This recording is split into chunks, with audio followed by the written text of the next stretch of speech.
Vale, pues voy a grabar uno de estos vídeos que yo siempre digo que no interesan a nadie, pero habrá a quien interesen.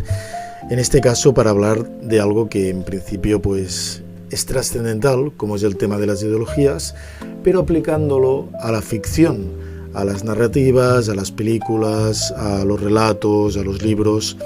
porque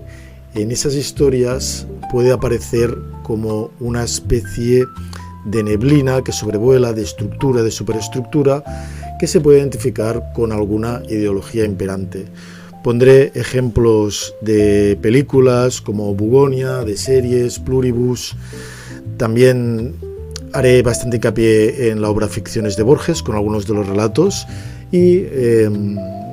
también lo trazaré con múltiples ejemplos, pues como digo, de narraciones clásicas y también actuales. Al final acabaré con una especie de pequeña recreación también de otra película más cotidiana, para que se pueda aplicar pues esto, ¿no?, en el ámbito doméstico, sin que la ideología sea algo demasiado ostentoso en el film, sino que la tesis es que cualquier historia que se cuente, cualquier relato que uno pueda ver, siempre tiene un sistema de valores, nunca puede ser neutral a priori, ¿no? Bueno, si se hace una película sobre la nada, pues la nada quizá pues también es una ideología propia. Pero lo que quiero decir es que estas ideologías pueden ser un poco la temática de la película, del relato, ¿no?, como 1984, como pues esto, ¿no?, como el Big Brother y este tipo de propuestas de George Orwell, pero también pueden ser ideologías que estén implícitas, que estén invisibles o que sean sutiles. Voy a empezar a ejemplificarlo con una obra que es un análisis filosófico que llevó a cabo Slavoj Žižek, o como se llame este señor filósofo, que en uno de sus documentales nos habla de la película Day Life, en la cual vemos cómo aparecen unas gafas que al ponérselas, o cuando alguien se las pone, puede ver la ideología que estaba detrás del velo de las imágenes, de los paisajes, ¿no? Ahí vemos, si habéis visto la película, cómo aparecen por una parte pues que algunos de los personajes son extraterrestres, pero sobre todo Žižek hace hincapié en que detrás de los carteles, donde por ejemplo puede haber un anuncio, lo que aparece es la palabra compra, consume. Detrás de otro plafón donde hay una pareja en un viaje de novias, pues lo que puede aparecer es la orden de cásate, de entra en esa ideología. Ahí Žižek hace hincapié en una escena, después de mostrarnos este artefacto y su poder de visionado, que es un poco lo que intentaremos en este vídeo, ¿no?, que veamos un poquito más dónde pueden haber esas ideologías invisibles y cómo las podemos utilizar como técnica narrativa, que esto también se me ha olvidado un poco de enfocar, pero como decía Žižek, hace hincapié en una de las escenas donde el personaje protagonista le impele a otro personaje a ponerse las gafas, pero este se niega, y al negarse el otro decide obligarle y acaba obligándolo a través de la violencia. Žižek, con su acento característico, ¿no?, dice "The ideology of this moment", mi imitación de Žižek. Dice que entonces, tras esos 15 minutos de golpes entre los dos personajes y la negativa del otro para utilizar las gafas, que la ideología duele, que hay un dolor implícito que podemos no estar dispuestos a soportar, porque la ideología es algo que también nos estructura y estructura nuestras identidades. Entonces, en un primer momento, como decía, podemos observar esos artefactos ficcionales, como películas, etcétera, que nos hablan directamente de lugares donde está instaurada una ideología fuerte e imperante, normalmente pues tiránica o al menos subyugadora, ¿no? 1984, de George Orwell, donde aparece pues la instauración a través de la narrativa de ese partido único, de ese ente abstracto pero también concreto, que es el Gran Hermano, o de factores como la utilización por parte del pueblo, tras la obligación de la institución, de la neolengua, que es una forma en que tienen que hablar, una manera de hablar pertinente y obligatoria, como decía, y que ya crea mundo, por tanto crea ideología. Vemos aquí uno de los primeros factores de esta propuesta como técnica narrativa, que es la creación de mundo, ¿no? El world building, en inglés, fatídico. Otro ejemplo donde se puede estar creando este mundo para que se vea esta ideología, por ejemplo, sería el cuento de la criada, donde aparecen jerarquías muchas veces categorizadas a través de colores, ¿no? Y en este sentido, aparte de la creación del mundo, hay una primera instancia, una primera decisión, que es el enfoque, ¿no? La perspectiva tanto del narradora que se utilice, como de allí donde queramos poner el foco.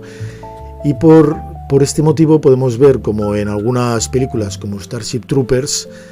la mirada subjetiva está puesta desde un grupo de personas juveniles que pudieran formar parte de cualquier comedia de esta índole, de Big Bang Theory, Friends, Sensación de Vivir, si vamos un poquito más a series pretéritas. De una forma desenfadada forman parte del argumento y nos hace empatizar con la ideología que ellos están asumiendo yendo a la guerra contra ese enemigo intergaláctico. Por tanto, creamos una empatía con un sistema un poco fascistoide. Otro ejemplo de esta focalización sería, por ejemplo, ver cómo, focalizando en la figura del superhéroe Batman, admitimos de una forma un tanto invisible, aunque realmente bastante explícita, que la vigilancia o hipervigilancia en una ciudad para combatir el crimen es un factor querido, es un factor positivo. Claro, no digo ni que lo sea ni que no lo sea, pero sí que es verdad que esto nos puede llevar a una sociedad también un poco pues de hipervigilancia, de cierta vulneración de derechos, no digo de la gente que delinque, pero sí de que un individuo vaya más allá del sistema e imponga su justicia a la otredad. Voy a poner un ejemplo en que se desfocaliza una ideología que en su momento pudiera ser explícita, pero también de algún modo puede quedar invisibilizada por las estructuras, en este caso estéticas o pictóricas o artísticas, que es cuando, por ejemplo, asumimos que en la Edad Media, el Renacimiento, en esas épocas un poco pretéritas ya, aparecían cuadros de monarcas, ya sea Felipe II a caballo, ya sea parejas de reyes y reinas posando de frente, viéndose como las figuras principales y en realidad absolutas dentro del marco que es el cuadro. Esto está defendiendo algo que se entendía como una especie de absoluto de dogma, y es que la monarquía era quien tenía el protagonismo, era quien mantenía, sostenía y tenía el poder en esa época. ¿Qué hace Velázquez en Las Meninas? De repente gira 180 grados la focalización del objetivo y pinta lo que queda fuera del cuadro, lo que quedaría fuera de esa imagen prototípica, ¿no? Las meninas, el perro, gente pululando por esos pasillos, los cuadros del final y al fondo un espejito donde vemos enclaustrados al rey y la reina, que tendrían que ser el cuadro que él también está pintando y en el que él mismo aparece en su cuadro de Las Meninas pintando ese cuadro que de alguna forma repetiría la ideología imperante, pero aquí, cambiando el foco, ya desestructura un poco pues esos poderes fosilizados, y es a través del arte donde se empieza un poco a deconstruir una ideología que de alguna forma se entendía como orgánica o natural, pues ya se decía que por ley natural los reyes y reinas debían mantenerse en el poder generación tras generación, sin que se variara el status quo. Tenemos entonces el status quo de una ideología, tenemos el mundo en el cual ésta se impone y ya va apareciendo lo que prototípicamente pues estos relatos muchas veces traen, ¿no? Que es la aparición de grietas en este mundo, la aparición de una visión, de esa focalización que comentaba, a través de la cual se ve un poco que hay cosas que pueden ser absurdas, que pueden ser ligeramente o totalmente injustas. Voy a poner un ejemplo, como es el cuento La lotería de Shirley Jackson, donde en este aparece una tradición en un pueblo que poco a poco nos va contando la narradora de la historia, en la que en una caja se ponen papelitos o números que pertenecen a las diferentes personas del pueblo y se hace un sorteo, se instaura una lotería. En el último momento, voy a hacer spoiler de este relato ya bastante clásico, a la protagonista le toca el papelito por el cual se ve que es la elegida, y ahí vemos como el premio o castigo de esa lotería es morir lapidada, y como todo el pueblo, mientras ella grita que es injusto, emprende la acción de apedrearla. Vemos en este relato como a través de algunos elementos, como una caja negra en la que se depositan estos papeles, que se describe como que es una caja que por una parte dicen que está compuesta de las maderas de la caja original en la que se empezó a generar este ritual, y que se está pensando año tras año en remodelarla, en cambiarla por otra, pero no se acaba de poner de acuerdo la gente. Hago hincapié en esta cajita porque de alguna forma ya nos habla de esa estirpe de acciones que se hacen de una forma inercial, de esas tradiciones atávicas que se siguen muchas veces por el mero hecho de su propia continuidad y que se renuevan año tras año desde esa mitología que se entiende casi como dogmática. Vemos el personaje que se revela, en este caso tiene un final fatídico, pero vemos cómo aparece la ideología de ese pueblo, en la que, a través de la que los personajes ejecutan una acción atroz por el mero hecho de que la estructura que los ordena es la que es. Y llegado a este punto, en realidad justificaría el vídeo para poder explicar lo que voy a explicar. O sea, haber hecho este vídeo me sirve para poder explicar lo que voy a explicar a continuación, que alguna vez creo que lo he comentado en algún otro lugar, pero que es la conformación de un paradigma explicado con monos,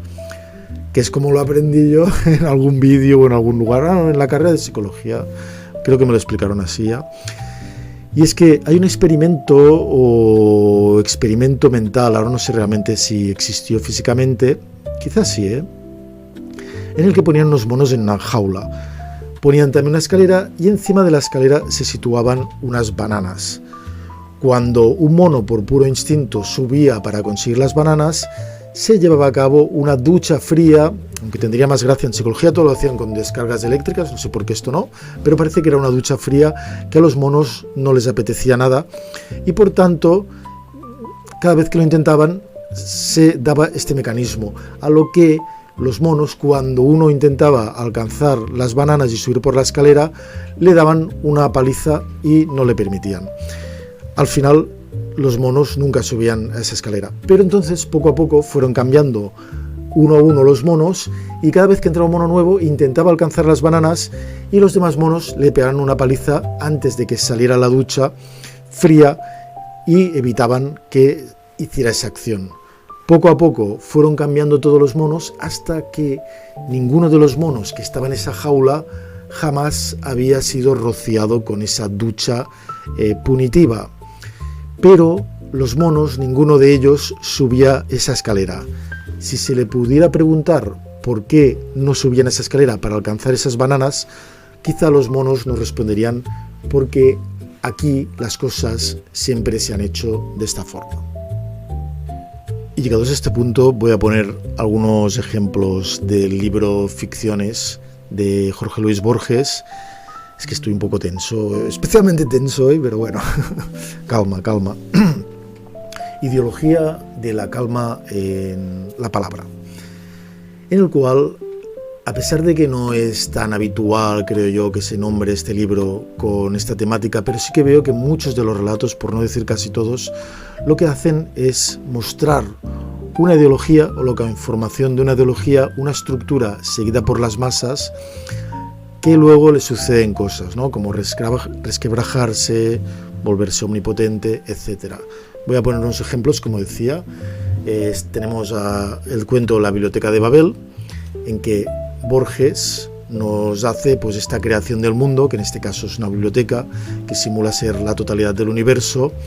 y que se rige por unos parámetros de repeticiones. El personaje pues de alguna forma descubre la absurdidad de ese mundo, pero sí que en el último momento, ante el pensamiento de que pudiera ser una biblioteca infinita o casi infinita,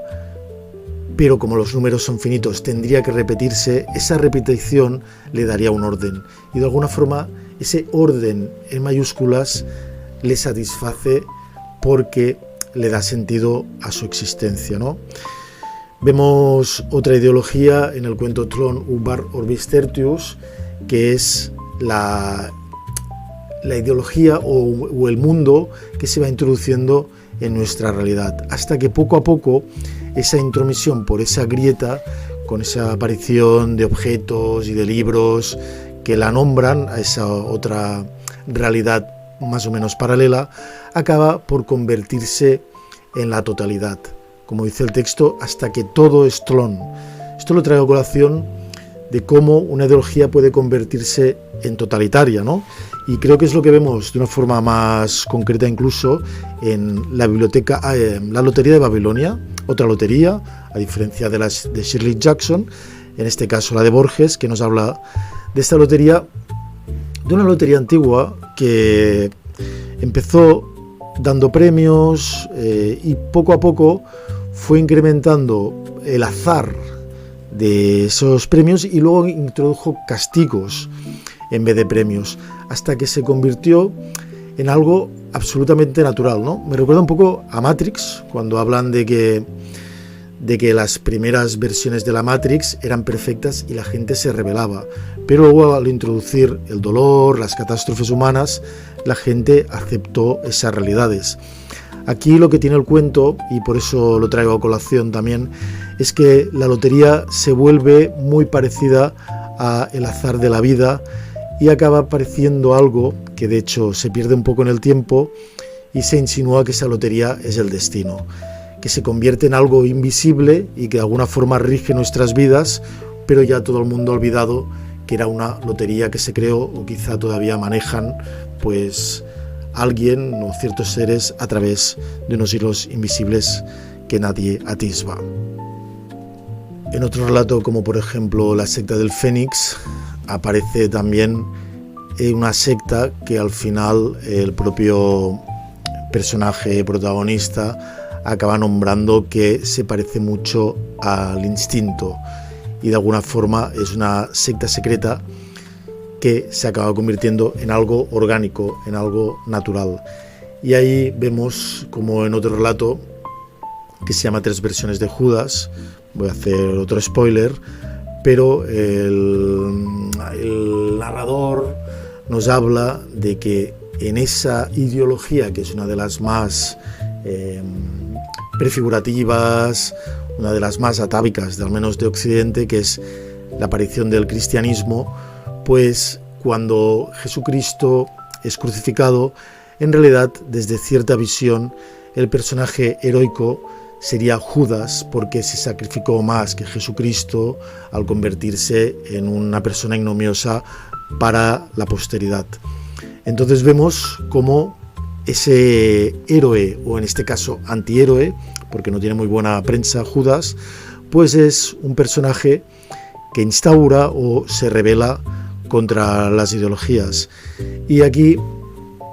quiero enlazarlo con ese yo protagonista que a veces tiene que enfrentarse al mundo. Voy a poner dos ejemplos de dos películas, bueno, de una película y una serie que ya he nombrado antes, ¿no? La película es Bogonia y la serie Pluribus, en las cuales vemos como los yos se enfrentan bueno, pues un poquito de spoilers, pero yo creo que son al menos de la parte incipiente de estas ficciones, se enfrentan un poco a ese mundo o a la otredad representada por ciertas inducciones alienígenas. En el caso de Pluribus, vemos como ese virus ha infestado la humanidad, que ahora mantiene una mente colmena y todo el mundo responde a la misma voluntad y a la misma mente que está como telepáticamente unida de un único yo. ¿Qué ejemplo más fidedigno de lo que pudiera ser una ideología, sino toda la humanidad pensando como un único individuo, sin discusiones, sin poder tener pues pluralidad de pensamiento, sino teniendo unos dogmas férreos que han sido instaurados en este caso por el virus alienígena, y vemos como la yo protagonista tiene que enfrentarse a esa humanidad que ha asumido un mito artificial, una supraestructura y casi un inconsciente colectivo. Tendrá que ejercer sus acciones heroicas, pero allí quiero hacer un hincapié importante, que es que realmente cuando el yo se enfrenta al mundo, pues puede ser que el mundo esté equivocado o que se equivoque el yo, o que haya una mezcolanza entre las cosas, pero lo digo porque también en nuestra propia utilización de esta observación narrativa en nuestras vidas reales, cuando uno se enfrenta a una ideología de un grupo, ¿no?, de un colectivo o de la totalidad del mundo, como decía, pues hay que estar pendiente de si estás del lado de, digamos, de la ética o de la moral correcta o de cierta bondad, porque si no estarás generando acciones negativas y acciones negativas para el mundo. Por eso lo quería comparar con la película Bugonia, en la cual vemos un personaje bastante antiheroico, bastante outsider, bastante marginal, que es un poco un prototipo de personaje conspiranoico, perdedor, pues apartado por el sistema, y que decide enfrentarse, según su teoría, según su propia ideología que él mismo ha ido construyendo, pues a los estamentos del mundo, a las instituciones, y para ello, pues, bueno, lo voy a decir, ¿no?, porque es una de las cosas que sucede, secuestra a una representante de una gran compañía,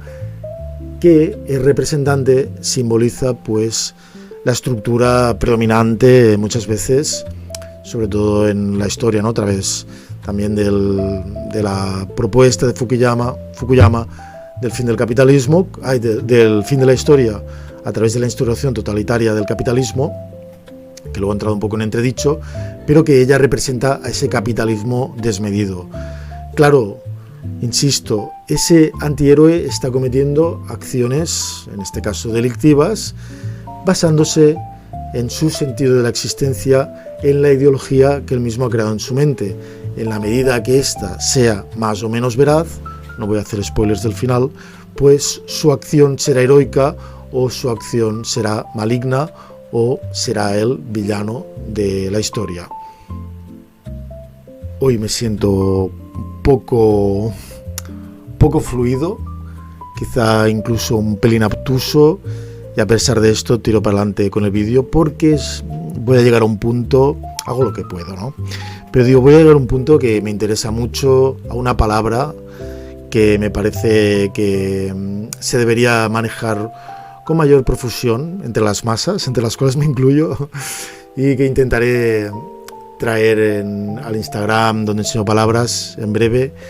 pero estaba esperando un momento adecuado porque me parece que es una palabra muy importante, que es apostasía. Esta normalmente se enfrasca dentro de terminología religiosa, muy utilizada también pues en el cristianismo, que lo nombraba antes, pero se puede usar pues de forma más amplia, ¿no? La apostasía es el abandono voluntario de la fe o creencia religiosa. Como digo, se puede aplicar a una religión, pero también a un partido político, a unas creencias populares, a la mitología, a formar parte pues de colectivos, de equipos de fútbol, de lo que sea, ¿no? ¿Qué ocurre con la apostasía? Pues que es un lugar donde se puede llegar para renunciar a la fe de una ideología. La persona heroica, si realmente ha tenido esa transformación y se le han resquebrajado sus visiones de que esa estructura era positiva y ahora la ve como algo negativo, puede afrontar el hecho de ser apóstata, ¿no? De asumir su apostasía. Pero la apostasía muchas veces, casi siempre, implica una crisis existencial, porque en la ideología, en la estructura que a veces nos subyuga de forma invisible, pierdo el hilo, me río sin sentido, bueno, tiro para adelante. Pues hay una búsqueda de la libertad, puede haber una búsqueda de una identidad más sincera y un sentido de la vida, pero al mismo tiempo tienes que renunciar a todas estas cosas o algunas de estas cosas y puede ser muy dolorosa y te puede llevar a la marginación. Aquí vemos, como decíamos, que decía Zizek al principio, que la ideología puede doler ver que ese mundo en el que vives es un mundo al cual no perteneces, o que es ingrato, o que es injusto, o que es absurdo. El dolor de la apostasía es algo pues que habrá que asumir algunas veces para poder desarrollarse en autenticidad y alcanzar pues ideales humanos. Pero muchas veces, por el propio dolor y por la marginación que puede llevar implícita, pues mucha gente se queda de este lado de la ideología y prefiere no ver, no ponerse las gafas de visión, o también estoy hablando de mí en general, por eso, y no dar ese paso. Que como decía, por eso intento también hacer estos vídeos, para intentar ver todo lo que vea yo y todo lo que me pueda equivocar, y pues cosas, conceptos, pues pensar críticamente el mundo a través de los ejemplos que vemos en estas ficciones que se han ido creando a lo largo de la historia. Bueno, si te interesa, pues también puedes poner un comentario criticando algo, aportando, poniendo ideas, porque la verdad es que me siento un poco solo haciendo todo esto, pero sí que es verdad que una de mis estrategias de existencia actuales es expandir el eco de mi soledad. Y bueno, llego al punto final y a una especie de conclusión probablemente absurda también, como todo, en el cual me gustaría comentar esa película más cotidiana que decía, para poner un ejemplo de un film, de una historia donde la ideología no es algo imperante, no es algo ostentoso, pero sí que es,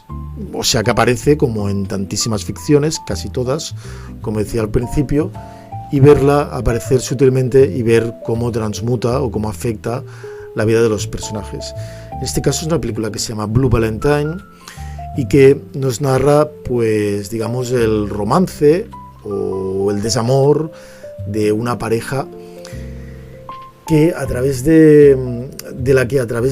analepsis, flashbacks y narrativas que van apareciendo, vemos cómo tuvo un romance incipiente y ahora el chico, el hombre, que es Ryan Reynolds, ¿no? Se llama, qué mal lo habré pronunciado, el actor este también bastante prototípico, que hace un muy buen papel, eso sí, y también la personaje femenina, de la cual desconozco la nomenclatura, pues eso, que él asume ciertas ideologías, como la aspiración a una vida romántica plena o auténtica. Claro, su vínculo se está desmoronando, él se ha convertido un poco en un ser neutro, en un ser mediocre, sin aspiraciones en la vida, más allá de su papel, de su rol como figura paterna, y eso, entre otras cosas, ha hecho que ella, por lo que se ve, no lo siga amando y se haya perdido la química y el romanticismo en esa pareja. Claro, vemos, spoiler, de la parte más de giro argumental, si la queréis ver, que le aconsejo saltaros esta parte, pero él, vemos que asumió una paternidad que no le tocaba, se convirtió en caballero blanco para salvar esa princesita en apuros que debía ser su esposa para siempre a partir de entonces, pero a través de ese sacrificio no ha conseguido su objetivo, que era tener un romance eterno, y se ha convertido en un ser, como decía, mediocre, también pasivo-agresivo. Por lo que vemos aquí, que esas ideologías de salvador, de padre, de padre, de rol de padre, ¿no?, de masculinidad y paternidad, pues como algo importante en la vida, no le han llevado a una resolución como individuo, porque le han llevado a una identidad que no está concordando con las ideologías que ha elegido.